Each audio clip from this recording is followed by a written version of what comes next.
Sir ರವಿಶಂಕರ್ನ ಹಾಕೊಂಡ್ರೆ ನನ್ನ ಈಕ್ವಲ್ಗೆ ಒಳ್ಳೆ ವಿಲನ್ ಆಗ್ತಾರೆ, ಸಿನಿಮಾಗೊಂದು ದಮ್ ಬರುತ್ತೆ, ಒಂದು ಈಕ್ವಲ್ ಆಗಿ ಫೈಟ್ ಮಾಡ್ಬೋದು ಅಂತೇಳಿ ಅವತ್ತೇ ಡಿಸೈಡ್ ಮಾಡಿದ್ವಿ ನಾವು. ನಮ್ಮ ಡೈರೆಕ್ಟರ್ ಸರ್ ಆ್ಯಕ್ಚುಲಿ ಬೇರೆ ಟೈಟ್ಲ್ ಇಟ್ಕೊಂಡಿದ್ರು, ಬಟ್ ಅದು ಒಂದೊಂದು ಲ್ಯಾಂಗ್ವೇಜ್ಗೆ ಮತ್ತೆ ಮತ್ತೆ ಚೇಂಜ್ ಮಾಡಬೇಕಾಗುತ್ತೆ ಅಂತೇಳಿ ಒಂದೇ ಟೈಟ್ಲ್ ಎಂಟೈರ್ ಇಂಡಿಯಾ ಯಾವ ನೀವು ಸ್ಟೇಟ್ಗೆ ಹೋದ್ರೂ ಕೂಡ ಇದೇ ಟೈಟ್ಲ್ ಸಿನಿಮಾ ಲಾಂಚ್ ಆಗಬೇಕು ಅಂತ ಒಂದು ಕನಸಿತ್ತು ನನಗೆ. ಹಂಗಾಗಿ ನನ್ನ ಪ್ರಕಾರ ಒಂದು 2 to 3 months I was thinking about the title. ಪ್ರತಿ ದಿವಸ ಆ ಕನಸು ಇರ್ಬೋದು, ನನಸಿರ್ಬೋದು, ಆ ಕನಸು ನನಸಿಗೋಸ್ಕರನೇ ನಾವು ಪ್ರತಿ ದಿವಸ ಡಯಟಲ್ಲಿ ಊಟ ಮಾಡ್ತೀವಿ. ಅಂದರೆ ನಾವು ಯಾವತ್ತೂ ಹೊಟ್ಟೆ ತುಂಬ ಊಟನೇ ಮಾಡಲ್ಲ ಬಿಡಿ ಆರ್ಟಿಸ್ಟ್ ಅನ್ನೋರು. ತಿನ್ಬೇಕನ್ಸುತ್ತೆ ತಿನ್ನಲ್ಲ, ತಿನ್ನೋಷ್ಟಿರುತ್ತೆ ತಿನ್ನಲ್ಲ. ಯಾಕಂದರೆ ಆ ಚಾಮ್ ಹೋಗ್ಬಿಡುತ್ತೆ, ಆ ಬಾಡಿ ಪರ್ಸನಾಲಿಟಿ ಹೋಗ್ಬಿಟ್ರೆ ಮತ್ತು ಎಗೇನ್ ವಿ ಕೆನಾಟ್ ಡ್ರೀಮ್. ಅಂದರೆ ಒಂದಲ್ಲ ಒಂದು ದಿವಸ ನಂಗೆ ಸಕ್ಸಸ್ ಬರುತ್ತೆ ಅಂತ ಗೊತ್ತು. ಆ ಎಲಿಜಿಬಿಲಿಟಿ ಮಾತ್ರ ಕಳ್ಕೋಬಾರ್ದು ಅನ್ನೋ ಒಂದು ಉದ್ದೇಶದಲ್ಲಿ ಇದ್ದೀವಿ. ನನ್ನ ರೋಲು ಡೈರೆಕ್ಟರ್ ರವಿಶಂಕರ್ ಜೊತೆ ಫಸ್ಟ್ ಸೀನು. ಬೇರೆಯವ್ರಿಗೆ ಆಗಿದ್ರೆ ತುಂಬ ತಡಮಾಡ ಆಗಿರೋರೇನೋ, ಬಟ್ ನನಗೆ ಆ ಇಂಟರ್ನಲ್ ಕಾನ್ಷಿಯಸ್ನೆಸ್ ಇರಲಿಲ್ಲ. ನಾನು ಮೊದಲು ನಮ್ಮೂರಿನಲ್ಲಿ ಬಯಲ್ನಾಟಕದಲ್ಲಿ ಇದ್ದು ಆ ಕಲೆ ಅನ್ನೋದು ನನ್ನಲ್ಲಿ ಸ್ವಲ್ಪ ಇತ್ತು. Okay, but during my life carrier ಆ ಒಂದು ಸಿಚುಯೇಷನ್ ಬರಲಿಲ್ಲ. ಮತ್ತು ಹೇಳಿದ್ನಲ್ಲ ಎಲ್ಲ ಹೇಗೇನು ಇನ್ಸ್ಪಿರೇಷನ್ ನಮ್ಮ ರಾಜೀವ್ ಅವರ ಅಸೋಸಿಯೇಟ್ ಒಂದು 15 ವರ್ಷದಿಂದ. ಸೊ ಅವರು ಕನ್ನಡ ಸಾಹೇಬರು, ಅನಂತರಾಜ್ ಅವರು, ಇವರೆಲ್ಲ ಒಂದು ಒಟ್ಟುಗೂಡಿ ಏನೋ ಕರೆಕ್ಟಾಗಿ ಒಂದು ಕಾನ್ಸೆಪ್ಟು ತಂದರು. ಇದು ನಾನು ಭಾಳ ಖುಷಿಯಾಗಿ ಒಪ್ಕೊಂಡೆ. I think we started with very small budget, small ಕತೆ. ನಮ್ಮ ಅನಂತ್ ಸರ್ ಅವ್ರಿಗೆ ಮುಂಚೆ ನಾವು 4-5 ಡೈರೆಕ್ಟರ್ ಭೇಟಿ ಮಾಡಿದ್ವಿ. ಹೌದೌದು, ಭೇಟಿ ಮಾಡಿದ್ದೀವಿ. Because we wanted to do with small budget, ಒಂದು 50 lakhs 60 lakhs ಮಾಡಬೇಕು ಅಂತ ಫಸ್ಟ್ ಫೌಂಡೇಶನ್ ಹಾಕಿದ್ದು. ಬಟ್ ಆವತ್ತಿನ ಟ್ರೆಂಡ್ಗೆ ನಾವು ಮಾರ್ಕೆಟ್ ಅನಾಲಿಸಿಸ್ ಮಾಡಬೇಕಾದ್ರೆ 50-60 ಲಕ್ಷಕ್ಕೆ ಸಿನಿಮಾ ರಿಲೀಸ್ ಕೂಡ ಆಗಲ್ಲ. ಸುಮ್ಮನೆ ಮಾಡೋದು ಸುಮ್ಮನೆ ವೇಸ್ಟ್. 50 ಲಕ್ಷನೂ ಕಳ್ಕೊಂಡಂಗೆ ಆಗುತ್ತೆ, ಮತ್ತು ಮರ್ಯಾದೆ ಹೋಗುತ್ತೆ. ಏನ್ರಿ ಇಷ್ಟು ಜನ ಸೇರ್ಕೊಂಡಿದ್ದ ಸ್ಮಾಲ್ ಸಿನಿಮಾ ಮಾಡಿದಾರೆ ಅಂತೇಳಿ ಮರ್ಯಾದೆನೂ ಇರಲ್ಲ. ಸುದ್ದಿ ಮನೆಯ ಸಮಸ್ತ ವೀಕ್ಷಕರ ನಮಸ್ಕಾರ. ನಾನು ನಿಮ್ಮ ರವಿ ಸಾಸ್ನೂರ್. ಜುಲೈ 4ಕ್ಕೆ ರಾಜ್ಯಾದ್ಯಂತ ಬಹಳಷ್ಟು ಕನ್ನಡ ಸಿನಿಮಾಗಳು ಬಿಡುಗಡೆ ಆಗ್ತಿದ್ದಾವೆ. ಅದರಲ್ಲಿ ಒಂದು ಸಿನಿಮಾ ಕ್ಯಾಪಿಟಲ್ ಸಿಟಿ. ಚಿತ್ರದ ನಾಯಕ ರಾಜೀವ್ ನಮ್ಮ ಜೊತೆ ಇದ್ದಾರೆ. Sir, thank you so much. ನಮಸ್ಕಾರ ಸರ್. ಜಿಂದಗಿ ಹೇಗಿದೆ ಸರ್? ಜಿಂದಗಿ ಚೆನ್ನಾಗೇ ನಡೀತಾ ಇದೆ ಸರ್. ಎಸ್. ಚಿತ್ರದ ನಿರ್ಮಾಪಕರು TA Krishnamurthy sir. Sir, thank you so much. ಸ್ವಾಗತ. ನಮಸ್ಕಾರ.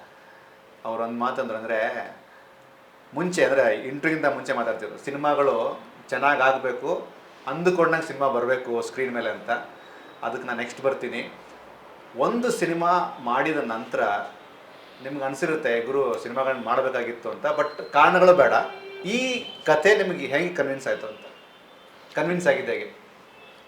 ಅಂದರೆ ನನ್ನ ಒಂದು ಆಲೋಚನೆ ಏನಿತ್ತು, ಒಳ್ಳೆ ಆ್ಯಕ್ಷನ್ ಹೀರೋ ಆಗಬೇಕು, ಆ್ಯಕ್ಷನ್ ಕಥೆಯಲ್ಲಿ ಆ್ಯಕ್ಟ್ ಮಾಡಬೇಕು, ಒಳ್ಳೆ ಆ್ಯಕ್ಷನ್ ಡೈರೆಕ್ಟರ್ ಜೊತೆ ಕೆಲಸ ಮಾಡಬೇಕು ಅಂತ ನನಗೆ ಮೊದಲಿಂದನೂ ಒಂದು ಆಲೋಚನೆ ಇತ್ತು. ಆ ಆಲೋಚನೆಗೆ ತಕ್ಕಂಗೆ ಒಂದು ಒಳ್ಳೆ ಕತೆ ಆಯಿತು. ನಿನ್ನೆ ಕೂಡ ಇಂಟರ್ವ್ಯೂಲ್ಲಿ ಹೇಳಿದೆ, ನಾನು ಕತೆ ಕೇಳಿದ ತಕ್ಷಣ ಸರ್ ರವಿಶಂಕರ್ನ ಹಾಕೊಂಡ್ರೆ ನನ್ನ ಈಕ್ವಲ್ಗೆ ಒಳ್ಳೆ ವಿಲನ್ ಆಗ್ತಾರೆ, ಸಿನಿಮಾಗೊಂದು ದಮ್ ಬರುತ್ತೆ, ಒಂದು ಈಕ್ವಲ್ ಆಗಿ ಫೈಟ್ ಮಾಡ್ಬೋದು ಅಂತೇಳಿ ಅವತ್ತೇ ಡಿಸೈಡ್ ಮಾಡಿದ್ವಿ ನಾವು. ಹಾಗಾಗಿ ರವಿಶಂಕರ್ನ ಹಾಕ್ಕೊಂಡು ಡೈರೆಕ್ಟರ್ಗೆ ಒಂದು ಸಪೋರ್ಟಿಂಗು, ಅಂದರೆ ಅವ್ರು ಏನು ಬೇಕು ಅಂತ ಹೇಳಿದ್ರೆ ನಾವು ಪ್ರತಿಯೊಂದು ಅಂಶನೂ ಅದರಲ್ಲಿ ಪ್ರೊವೈಡ್ ಮಾಡಿ ವಿ ಡನ್ ದ ಮೂವಿ. ಮೇಲಾಗಿ ಟೈಟ್ಲ್ ಕೊಟ್ಟವ್ರು ನೀವೇ ಅಂತೆ. ಹೌದು ಸರ್. ಅದು ಟ್ರಿಗರ್ ಆಗಿದ್ದಕ್ಕೆ ಏನು ರೀಸನು? ಕತೆ ನರೇಷನ್ ಕೊಡ್ಬೇಕಾದ್ರೆ ಬಂತ ಅಥವಾ ಡೈಲಾಗಲ್ಲಿ ಬಂತ, ಹೇಗೆ ಸರ್? ಕರೆಕ್ಟಾಗಿ ಹೇಳ್ಬೇಕಾದ್ರೆ ನಾನು ರಾಜೇಂದ್ರನ್ನು ಒಂದು ಯೂನಿವರ್ಸಲ್ ಟೈಟ್ಲ್, ಅಂದರೆ ಇದನ್ನು ನಾವು ಫಸ್ಟೇ ನನಗೆ ಐಡಿಯಾ ಇತ್ತು 5 ಲ್ಯಾಂಗ್ವೇಜಸ್ಗೆ ಪ್ಯಾನ್ ಇಂಡಿಯಾ ಮೂಡಿ ಮಾಡಬೇಕು ಅಂತ. ಕನ್ನಡದಲ್ಲಿ ಒಂದು ಟೈಟ್ಲು, ತಮಿಳೊಂದು ಟೈಟ್ಲು, ಮಲಯಾಳಂ ಒಂದು ಟೈಟ್ಲು, ಹಿಂದಿಗಳೊಂದು ಟೈಟ್ಲು, ಆ ಥರ ಬೇಡ. ಒಂದು ಟೈಟ್ಲ್ ಅಂದರೆ 5 ಸ್ಟೇಟ್ಸು 5 ಲ್ಯಾಂಗ್ವೇಜಸ್ಗೂ ಈಕ್ವಲಾಗಿ ಸೂಟ್ ಆಗುವಂಥ ಟೈಟ್ಲಲ್ಲೇ ಸಿನಿಮಾ ಮಾಡಬೇಕು ಅನ್ನೋದೊಂದು ಇತ್ತು ಮೊದಲೇ. ನಮ್ಮ ಡೈರೆಕ್ಟರ್ ಸರ್ ಆ್ಯಕ್ಚುಲಿ ಬೇರೆ ಟೈಟ್ಲ್ ಇಟ್ಕೊಂಡಿದ್ರು, ಬಟ್ ಅದು ಒಂದೊಂದು ಲ್ಯಾಂಗ್ವೇಜ್ಗೂ ಮತ್ತೆ ಮತ್ತೆ ಚೇಂಜ್ ಮಾಡಬೇಕಾಗುತ್ತೆ ಅಂತೇಳಿ ಒಂದೇ ಟೈಟ್ಲ್ ಎಂಟೈರ್ ಇಂಡಿಯಾ ಯಾವ ನೀವು ಸ್ಟೇಟ್ಗೆ ಹೋದ್ರೂ ಕೂಡ ಇದೇ ಟೈಟ್ಲ್ ಸಿನಿಮಾ ಲಾಂಚ್ ಆಗಬೇಕು ಅಂತ ಒಂದು ಕನಸಿತ್ತು ನನಗೆ. ಹಂಗಾಗಿ ನನ್ನ ಪ್ರಕಾರ ಒಂದು 2 to 3 months I was thinking about the title. ಮತ್ತು ನಮ್ಮ ಡೈರೆಕ್ಟರ್ ಹೇಳಿದ ಕತೆಗೂ ಅದು ಟೌನ್ ಒಂದು ಸಿಟಿ ಸಬ್ಜೆಕ್ಟು ಪ್ಲಸ್ ಒಂದು ಕ್ಯಾಪಿಟಲ್ ಸಿಟಿಯಲ್ಲಿ ನಡೆಯುವಂಥದ್ದು, ಬೆಂಗಳೂರು ಆಗಿರ್ಬೋದು, ಚೆನ್ನೈ ಆಗಿರ್ಬೋದು ಅಂತ ಒಂದು ಸಿಟಿಯಲ್ಲಿ ರಾಜಧಾನಿಯಲ್ಲಿ ನಡೆಯುವಂಥ ಒಂದು ಕತೆ. ಹಾಗಾಗಿ ಇದು ಪಕ್ಕಾ ಸೂಟ್ ಆಗುತ್ತೆ ಕ್ಯಾಪಿಟಲ್ ಸಿಟಿ ಅಂತೇಳಿ ನಾವು ಇದನ್ನೇ ಸೆಲೆಕ್ಟ್ ಮಾಡಿದ್ವಿ. ಸರ್ ಯೂಶಲಿ ನಿರ್ಮಾಪಕರು ಸಿನಿಮಾನ ಮಾಡಬೇಕು ಅಂತ ಅನ್ನಿಸ್ದಾಗ್ಲೇ ಒಂದಷ್ಟು ಕಾರಣಗಳಿರ್ತವೆ. ಒಂದು ಸಿನಿಮಾದ ಅಭಿಮಾನಿಯಾಗಿದ್ದು ನಿರ್ಮಾಪಕರಾದಂಥವ್ರು, ಅದು ಬೇರೆ. ಇಲ್ಲ ಗುರು, ಸಿನಿಮಾ ಮಾಡಬೇಕು ಅನ್ನೋಂಥ ನಿಟ್ಟಲ್ಲಿ ಒಂದಷ್ಟು ಜನ ಫ್ರೆಂಡ್ಸನ್ನ ಸೇರಿಸ್ಕೊಂಡು ಒಂದಷ್ಟು ಜನ ಸಿನಿಮಾಗಳನ್ನ ಮಾಡ್ತಾರೆ. ನೀವು ಯಾವ ಕ್ಯಾಟಗರಿಯವರು? ಸರ್ ನಾನು ಆ್ಯಕ್ಚುಲಿ ಕಲಾವಿದ ಅಂತಲೂ ಹೇಳ್ಬೋದು. ಯಾಕೆಂದರೆ ನಾನು ಬಯಲು ನಾಟಕದಲ್ಲಿ ಸಣ್ಣವನಾಗಿದ್ದಾಗ ನಾನು 2-3 ಇದರಲ್ಲಿ ರಂಗಭೂಮಿಯಲ್ಲಿ ಪಾತ್ರ ಮಾಡಿದ್ದೆ. ಬಟ್ ನನ್ನ ಲೈಫ್ ಜರ್ನಿ ಮತ್ತು ಸರ್ವೀಸಿಗೆ ಸೇರಿಕೊಂಡೆ. ನಾನು ಏರ್ಫೋರ್ಸಿಗೆ ಸೇರಿಕೊಂಡೆ, 15 ವರ್ಷ ಸರ್ವೀಸ್ ಮಾಡ್ಕೊಂಡೆ. ಅದಾದಮೇಲೆ ನಮ್ಮ ಒಡನಾಟ, ನಮ್ಮ ಹೀರೋ ರಾಜೀವ್ ಅವರ ಒಡನಾಟ, ನಮ್ಮ ಒಡನಾಟ ಸುಮಾರು 15 ವರ್ಷಗಳ ಒಡನಾಟ. ಓಕೆ. ಸೊ ನಾನು ಇದಕ್ಕೆ ಈ ಒಂದು ಆ್ಯಸ್ ಎ ನಿರ್ಮಾಪಕರಾಗಿ ಅಥವಾ ಮತ್ತು ನಿರ್ಮಾಪಕನಾಗಿ ಮತ್ತು ಕಲಾವಿದನಾಗಿ it is an accident. Okay. It was not a pre plan. Okay. And ನನಗೆ ಇನ್ಸ್ಪಿರೇಷನ್ನು ರಾಜೀವ್ ಅವರು. ಸೊ ಏನೋ ಒಂದು ಸಣ್ಣ ಸಬ್ಜೆಕ್ಟ್ನಲ್ಲಿ ಮಾಡೋಣ ಅನ್ನೋ ಒಂದು ಉದ್ದೇಶದಿಂದ ಸುಮಾರು ನಮ್ಮ ಸ್ನೇಹಿತರು ಸೇರಿ ಈ ಒಂದು ಸಂಸ್ಥೆಯನ್ನು ಕಟ್ಟಿ ಮಾಡಿದ್ವಿ. ಆದರೆ ಏನೇ ಸಣ್ಣ ಪುಟ್ಟ ತೊಂದರೆಗಳಿದ್ರೂ ಇದು ಇಷ್ಟು ದೊಡ್ಡದಾಗಿ ಬೆಳೆಯುತ್ತೆ. ನಾವು ಈ ಒಂದು ಪಿಕ್ಚರು ಕ್ಯಾಪಿಟಲ್ ಸಿಟಿ ಇಷ್ಟು ದೊಡ್ಡದಾಗಿ ಬೆಳೆಯುತ್ತೆ ಅಂತ ನಾವು ಅಂದ್ಕೊಂಡಿರಲಿಲ್ಲ. ಈಗಾಗಲೇ 2 ದಿನದಲ್ಲೇ 3 ದಿನದಲ್ಲೇ it is becoming A talk of the town. ಮತ್ತು ಇಲ್ಲಿ ಒಂದು ನಾನು ಹೇಳಬೇಕು ಅಂದರೆ ಇದು 3 ಡೈಮೆನ್ಷನಲ್ಲಿ ಹೋಗುತ್ತೆ.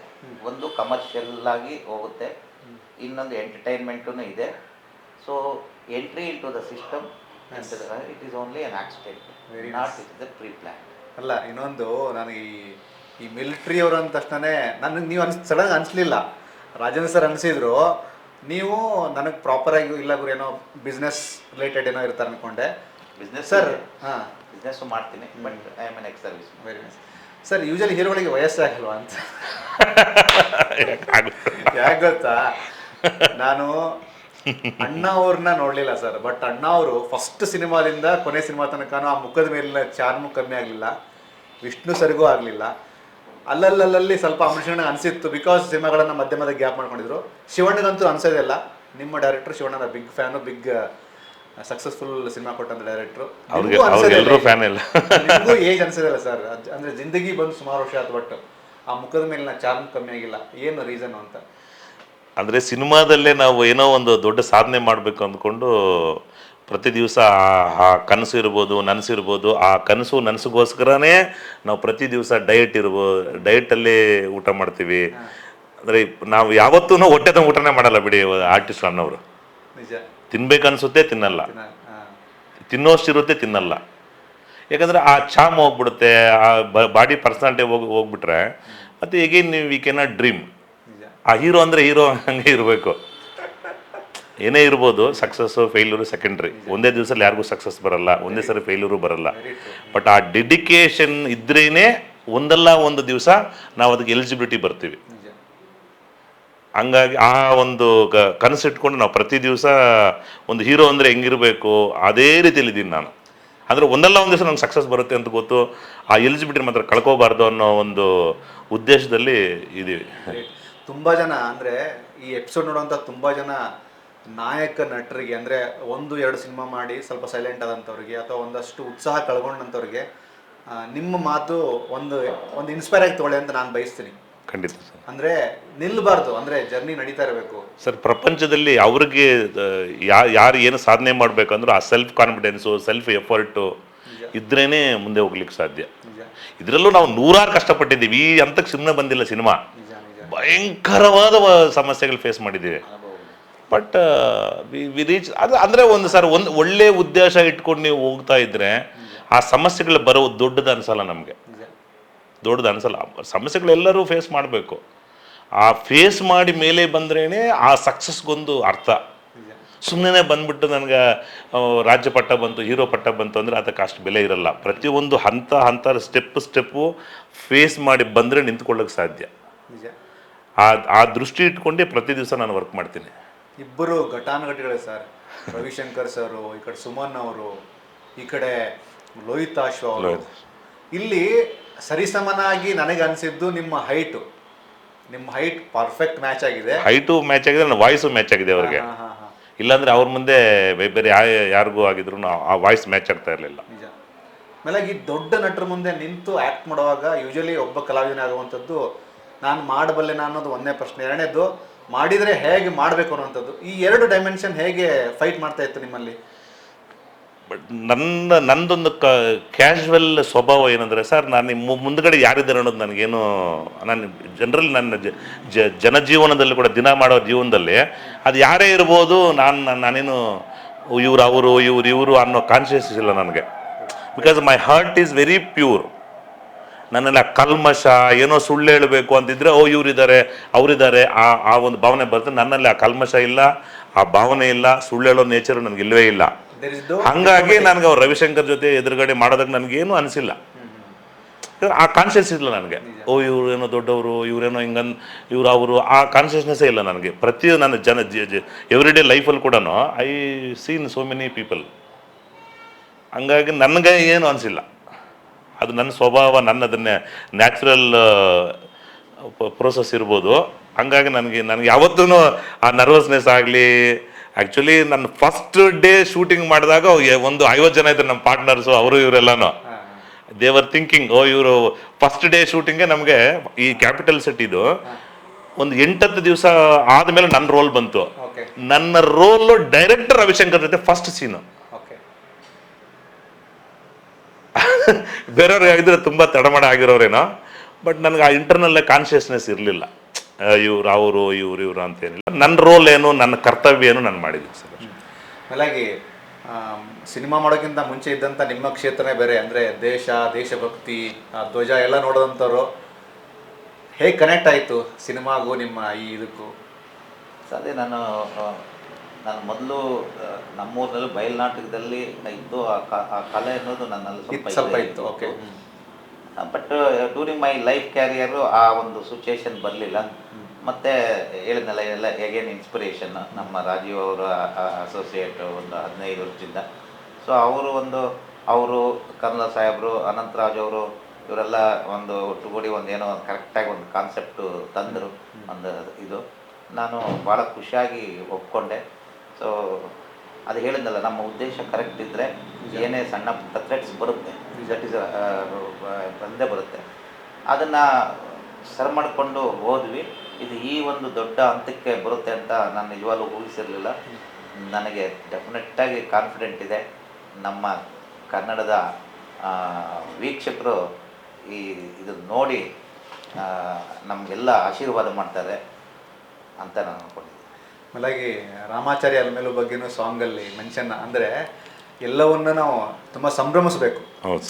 1972 ಬಂದಂತಹ ನಾಗರವನ ಅಂತ ಸಿನಿಮಾ, ರಾಮಾಚಾರ್ಯ ಏನೋ ಲಿರಿಕ್ಸ್ ಬರೆಯುವಾಗ ಅದೊಂದು ಹೆಂಗೋ ಹೋಗಿ ಹುಕ್ಕಾರ್ ಕುಕ್ಕದು ಅದೊಂದು ವರ್ಡ್ಸ್ ಬಂದ್ಬಿಡ್ತದೆ. ಅಂದರೆ ಮೋಸ್ಟ್ಲಿ ಅವರೇ ಸ್ಟಾರ್ಟ್ ಮಾಡಿದ್ರು, ಲಿರಿಕ್ಸ್ ರೈಟ್ರೇ ಸ್ಟಾರ್ಟ್ ಮಾಡಿದ್ದು. ಆ ಟ್ಯೂನ್ ಕೇಳ್ಕೊಂಡು, ಆ ಸಂದರ್ಭ ಕೇಳ್ಕೊಂಡು, ಟ್ಯೂನ್ ಕೇಳ್ಕೊಂಡು ಅವರೇ ಸ್ಟಾರ್ಟ್ ಮಾಡಿದ್ದು. But it has come out very well. ಹಾಗಾಗಿ ಅಂದರೆ ಕೆ ರಾಮನಾರಾಯಣ ಅವರು ಅನಂತ್ ಸರ್ ಅವ್ರ ಜೊತೆಗಿನ ಅವ್ರದ್ದು ಒಂದು ಕೆಲಸ ಮಾಡುವಂತ ಒಂದು ನಮ್ಮ ಹುಡುಗ ಅಂತಾರೆ ಅನಂತ್ ಸರ್ ಅವ್ರಿಗೆ. ಎಕ್ಸಾಕ್ಟ್ಲಿ ಹೌದು ಸರ್. ಆ ಹಾಡು ತುಂಬ ಮೆಲೋಡಿ ಫೀಲ್ ಕೊಡುತ್ತೆ. ಅದು ಆ ಶೂಟಿಂಗ್ ಆದಂತಹ ಟೈಮಲ್ಲಿ ಆದಂಥದ್ದು ಒಂದಷ್ಟು ವಿಷಯ ಹೇಳ್ಕೊಬೋದಾ?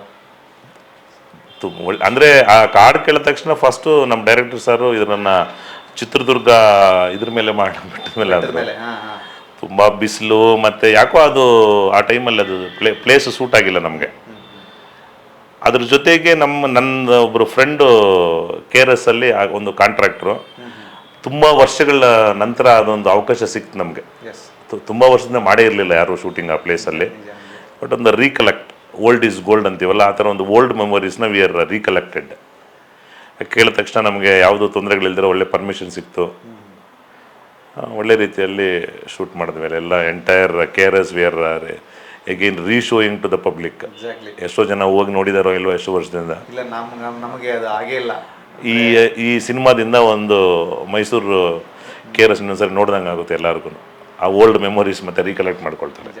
ಸಿನಿಮಾಗಳು ಸರ್, ಒಬ್ಬ ಕಲಾವಿದನಾಗಿ ಸಿನಿಮಾಗಳು ಮಾಡದೇ ಇರಲಿ, ಬಟ್ ಆ ಮಾಡಬೇಕು ಅನ್ನೋ ಆ ಅರ್ಜು ನಿರಂತರವಾಗಿ ಹಂಟ್ ಮಾಡ್ತಾ ಇರುತ್ತಲ್ಲ ಅಂದ್ರೆ ಇದೇ ಕಲಾವಿದರಿಗೆ, ಅದು ನಿಮ್ಗೆ ತುಂಬ ಆಗಿರುತ್ತಲ್ಲ? ಹೌದು ಸರ್, ಹೌದು. ಅವಾಗೆಲ್ಲ ಹೇಗಿರುತ್ತೆ ಮೈಂಡ್ ಸೆಟ್ ಎಲ್ಲ? ಅದೇ ಸರ್, ತುಂಬ ಅಡಚಣೆಗಳು ಬರ್ತವೆ ಸರ್. ಇವಾಗ ಹುಲಿ ಹಸಿದ್ರು ಕೂಡ ಅದು ಹುಲ್ಲು ತಿನ್ನಲ್ಲ. ಆ ಥರ ನಾವು ಏನೇ ಅಡಚಣೆಗಳು ಬಂದು ಸಿನಿಮಾ ಮಾಡಬೇಕು ಹಿಂಗೆ ಮಾಡಬೇಕು ಅನ್ನೋದೇ ಇದರಲ್ಲಿ ಎಷ್ಟೋ ಎಕ್ಸ್ಪೀರಿಯನ್ಸ್ ಆಗಿದೆ ನಮಗೆ. I think we started with very small budget, small ಕತೆ. ನಮ್ಮ ಅನಂತ್ ಸರ್ ಅವ್ರಿಗೆ ಮುಂಚೆ ನಾವು 4-5 ಡೈರೆಕ್ಟರ್ ಭೇಟಿ ಮಾಡಿದ್ವಿ. ಹೌದೌದು, ಭೇಟಿ ಮಾಡಿದ್ದೀವಿ.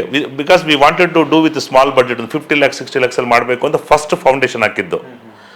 ಬಟ್ ಆವತ್ತಿನ ಟ್ರೆಂಡ್ಗೆ ನಾವು ಮಾರ್ಕೆಟ್ ಅನಾಲಿಸಿಸ್ ಮಾಡಬೇಕಾದ್ರೆ 50-60 ಲಕ್ಷಕ್ಕೆ ಸಿನಿಮಾ ರಿಲೀಸ್ ಕೂಡ ಆಗಲ್ಲ. ಸುಮ್ಮನೆ ಮಾಡೋದು ಸುಮ್ಮನೆ ವೇಸ್ಟ್. 50 ಲಕ್ಷನೂ ಕಳ್ಕೊಂಡಂಗೆ ಆಗುತ್ತೆ, ಮತ್ತೆ ಮರ್ಯಾದೆ ಹೋಗುತ್ತೆ.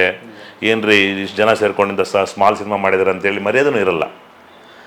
ಅದನ್ನೆಲ್ಲ ಸ್ವಲ್ಪ ಅವಾಯ್ಡ್ ಮಾಡಿ ಸ್ಟಾರ್ಟ್ ಮಾಡೋಕೆ ಮುಂಚೆನೇ ಮತ್ತೆ ವಿ ರೀಸ್ಟ್ರಕ್ಟರ್ಡ್ ದ ಫೌಂಡೇಶನ್. ಬೇಡ, ಅದೆಲ್ಲ ಮಾಡಿದ್ರೆ ಮರ್ಯಾದೆ ಹೋಗ್ಬಿಡುತ್ತೆ, ಮತ್ತು ನಮ್ಮ ಸಿನಿಮಾ ರಿಲೀಸ್ ಕೂಡ ಯಾರೂ ಬರಲ್ಲ, ಯಾವ ಡಿಸ್ಟ್ರಿಬ್ಯೂಟರ್ ಕೂಡ ಮುಂದೆ ಬರಲ್ಲ ಏನು ಸಿನಿಮಾದಲ್ಲಿ ತಾಕತ್ತಿಲ್ಲ ಅಂದರೆ. ಇವಾಗ ನಮ್ಮ ಸಿನಿಮಾ ನಾವು 2-3 ಡಿಸ್ಟ್ರಿಬ್ಯೂಟರ್ ತೋರಿಸಿದ್ದೀವಿ. ಪ್ರತಿಯೊಬ್ಬರು ದೇವರ್ ಅಪ್ರಿಷಿಯೇಟೆಡ್ ದ ಮೂವಿ. ಸರ್, ಇವತ್ತು ಟ್ರೆಂಡ್ಗೆ ನೀವು ಸಿನಿಮಾ ಮಾಡಿದ್ದೀರಿ, ಮತ್ತು ನಾವು ಹಾಕಿರೋ ಆರ್ಟಿಸ್ಟ್ಗಳೆಲ್ಲನೂ ತುಂಬ ದೊಡ್ಡ ಆರ್ಟಿಸ್ಟು. ಆ ಸಿನಿಮಾಗೆ ಅವರೆಲ್ಲ ಬೇಕಾಗಿರೋದು. ಇಲ್ಲ ಇವತ್ತು ಅವರು ಇಲ್ಲ ಅಂದರೆ ನಾವು ಸುಮ್ಮನೆ ನಾವೇ ನೋಡ್ಕೊಳ್ಳೋ ಥರ ಆಗ್ಬಿಡೋದು ಸಿನಿಮಾ. ಯಾವ ಡಿಸ್ಟ್ರಿಬ್ಯೂಟರ್ ಮುಂದೆ ಬರಲ್ಲ. ಇವತ್ತು ಈ ಲೆವೆಲ್ಗೆ ಒಂದು ಸಿನಿಮಾ ರಿಲೀಸ್ಗೆ ಎಲ್ಲರೂ ಮುಂದೆ ಬಂದು, ಇವತ್ತು ಇನ್ನೊಂದು ವಾರ ಇದೆ ರಿಲೀಸ್ಗೆ. ಇವತ್ತೇ 100 ಥಿಯೇಟರ್ ಮಾಡಿದ್ದೀವಿ. 100 ಥಿಯೇಟರ್ಸ್ ಬುಕ್ಡ್ ಆಲ್ರೆಡಿ. ಇವತ್ತು ಪೇಪರಲ್ಲಿ 100 ಥಿಯೇಟರ್ಸ್ ಹಾಕಿದ್ದೀವಿ. Entire Karnataka 100 theatres. Next Friday morning ಅಷ್ಟೊತ್ತಿಗೆ our target is 200 theatres entire Karnataka. ನಾವು ಯಾವುದ್ರಲ್ಲೂ ಕಮ್ಮಿ ಮಾಡಿಲ್ಲ. ಸಿನಿಮಾ ಹಿಂಗೆ ಮಾಡಬೇಕು ಅಂದ್ಕೊಂಡಿದ್ವಿ, ಹಂಗೆ ಮಾಡಿದ್ವಿ. ಆ ಒಂದು ಸಾಧನೆಯಲ್ಲಿ ಕಷ್ಟ ನಷ್ಟಗಳು, ups and downs are common, ಏನು ಮಾಡೋಕ್ಕಾಗಲ್ಲ. ಬಟ್ ನಾವು ಅಂದ್ಕೊಂಡಿದ್ರಲ್ಲಿ ಯಾವುದರಲ್ಲೂ ಕಮ್ಮಿ ಮಾಡಿಲ್ಲ.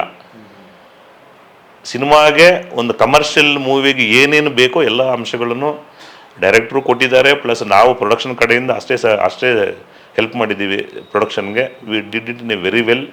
ಯಾವ ಕಮರ್ಷಿಯಲ್ ಸಿನಿಮಾಗೂ, ಯಾವ ಬೇರೆ ಆರ್ಟಿಸ್ಟ್ಗಳಿಗೂ ಯಾವುದಕ್ಕೂ ಕಮ್ಮಿ ಮಾಡಿಲ್ಲ. Top technicians, rerecording Veer Samarth ಮಾಡಿದ್ದಾರೆ, ಎಕ್ಸಲೆಂಟ್ ಇದೆ ಅದು. Next level. ಅವರು ಸಾಂಗ್ ಏನು ಮೆಲೋಡಿ ಮಾಡಿದ್ದಾರೆ, ಅವ್ರಿಗೊಂದು ಮಾರ್ಕ್ಸ್ ಇದೆ.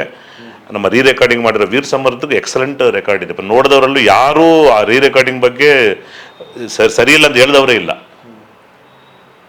ಅಷ್ಟು ಅಂಶಗಳನ್ನ ಇದರಲ್ಲಿ ನಾವು ತಂದಿದ್ದೀವಿ.